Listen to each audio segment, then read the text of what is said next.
பேசுறது தெரியுமில்ல? திமுக இந்த மண்ணுக்கு கேடு என்பதற்கு மிகப்பெரிய சான்று தூய்மை பணியாளர்கள் போராட்டம். இந்த தூய்மை பணியாளர்கள் சென்னையில 13 நாட்களா போராட்டம்.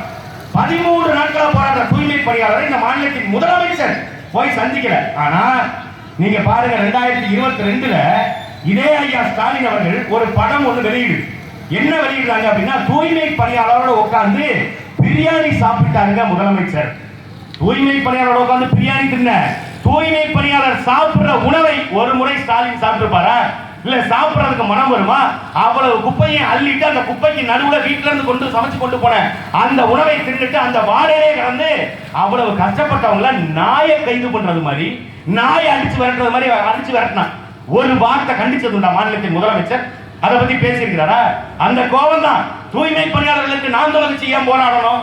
நாங்கள் நாட்டை தூய்மை செய்யறோம், அவங்க நகரத்தை தூய்மை செய்யறாங்க. அதனால தூய்மை பணியாளர்களோட நாங்கள் நிக்கிறோட ஆர்வம். இப்படி திமுக பேசுமா? தூய்மை பணியாளர்களோட நாங்க இருக்கிறாங்க, அவங்களுக்கு நிறைய நல்லது செஞ்சுட்டாங்க. என்ன செஞ்ச? காலையில நாங்க உணவு கொடுக்க போறோம், அவங்க இறந்துட்டா 10 லட்சம் பணம் கொடுக்க போறோம். தூய்மை பணியாளர்கள் நாட்டை தூய்மை செய்யும் பொழுது அந்த தூய்மை பணியில ஈடுபட்டிருக்கும் போது செத்து போயிட்டா 10 லட்சமா? யாருக்கு? தூய்மை பணியாளர்கள். சிவகாசியில வெடிமருந்து தயாரித்து அங்க வெடிமருந்து வெடிச்சு செத்து போயிட்டாங்கன்னா அவங்களுக்கு 3 லட்சம். அதே கள்ளக்குறிச்சியில திமுகவுடைய சட்டமன்ற உறுப்பினராக இருக்கிற உதயசூரியன் என்கின்ற நபர், அவருடைய ஆளு குட்டி, அது என்ன குட்டி? கண்ணுக்குட்டியா? அந்த கண்ணுக்குட்டி பேர் வச்சுக்காரு, கண்ணுக்குட்டி எரும மாடு. சம ஸ்டாலினுக்கு அப்படி ஒரு பேரை வச்சு விட்டு போயிருங்க, தத்தி மாடுன்னு. அதாவது விளக்கு தானே பார்ப்போம். அப்படி பேர் வச்சுருக்கேன் கண்ணுக்குட்டி.